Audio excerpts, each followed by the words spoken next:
और सरकार से भी ज्यादा हम ठीक है सरकार की तरफ से 10 फैसलों पर आप बोलने के लिए आजाद हैं। एजाज अहमद साहब, क्या दिक्कत क्या है? तेजस्वी यादव के सभी सवालों को बहुत गहनता से हमने पढ़ा भी है और उसे हम जगह दे रहे हैं। तकरीबन उसमें से 4 से 5 पॉइंट जो है वो आप नीचे देख सकते हैं। इसलिए ये बराबरी का भाव हमने रखा, कहीं कोई द्वेष, कहीं कोई ऐसी भावना हमारे अंदर नहीं है। जो सवाल हैं, जो जायज सवाल हैं, वो स्क्रीन पर हैं। एजाज साहब, देखिए विवेक जी, ये मतलब जायज़ और नाजायज़ का मामला नहीं है। मामला है बिहार के लोगों के साथ जुड़ा हुआ, बिहार के लोगों के सेंटिमेंट से जुड़ा हुआ।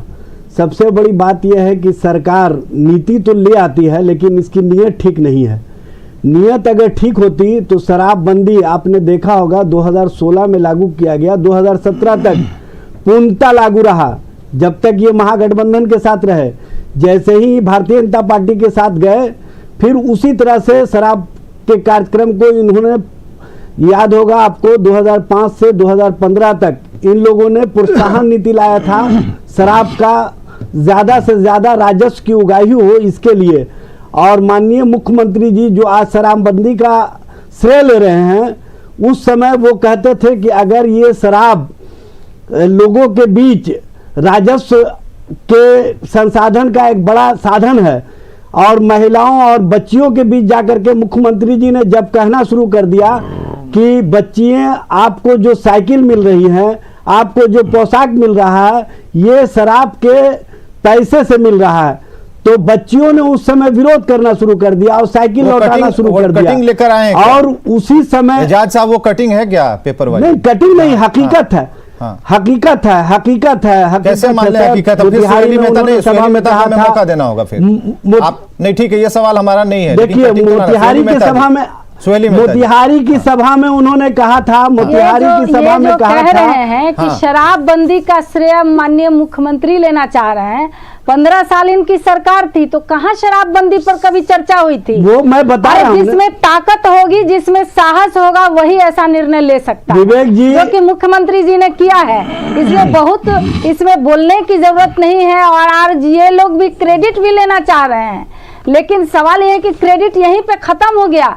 समीक्षा बैठक हुई, कड़ी कार्रवाई के निर्देश दिए गए और आज देखिए लगातार और हम बधाई देते हैं और हम धन्यवाद देते हैं। कुछ एसपी के सोशल मीडिया पर हमने पोस्ट देखा कि वो लोग भी अपील कर रहे हैं सोशल मीडिया के माध्यम से, यानी कि वो लोग जागरूकता भी और कार्रवाई भी दोनों करने के मूड में है।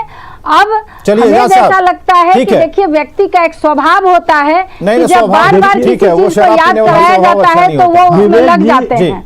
विवेक जी ये ऑन रिकॉर्ड है, ठीक है, कि 2002-2003 तक हम लोगों के कार्यकाल में 3095 शराब के दुकान थे या ठेके थे, लेकिन एनडीए शासनकाल में 2013 से 14 तक इन्होंने 5500 ठेके शुरू करवाए और उसको आगे बढ़ा करके इन्होंने 14,000 तक पहुंचाने का काम किया। हर पंचायत में 2-2 शराब के ठेके खोले गए, दुकान खोले गए। हद तो यह है कि गांव-गांव तक इन लोगों ने शराब पहुंचाने का काम किया। फिर बंद लोगों को किया? मैं बता रहा हूँ ना, सुहेली जी सुन लीजिए, धैर्य रखिए। महिलाओं के मांग पर नहीं आप बंद किए। जब हम लोगों ने कार्यक्रम चलाया कि मदिरालय नहीं, पुस्तकालय चाहिए, शराब नहीं किताब चाहिए, तो बच्चियों ने औरतों ने हम लोगों का साथ देने का काम किया।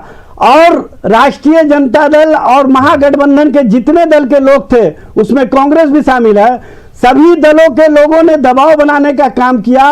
और उस समय श्री लालू प्रसाद जी और उस समय के उप मुख्यमंत्री श्री तेजस्वी प्रसाद यादव जी ने सबसे पहले शर्त नीतीश जी को रखा कि आप 2015 जब तक हमारे साथ नहीं आए थे तब तक आप शराब प्रोत्साहन नीति लागू करते रहे, लेकिन आपको हमारे साथ आने पर सबसे पहले शराबबंदी लागू करना होगा।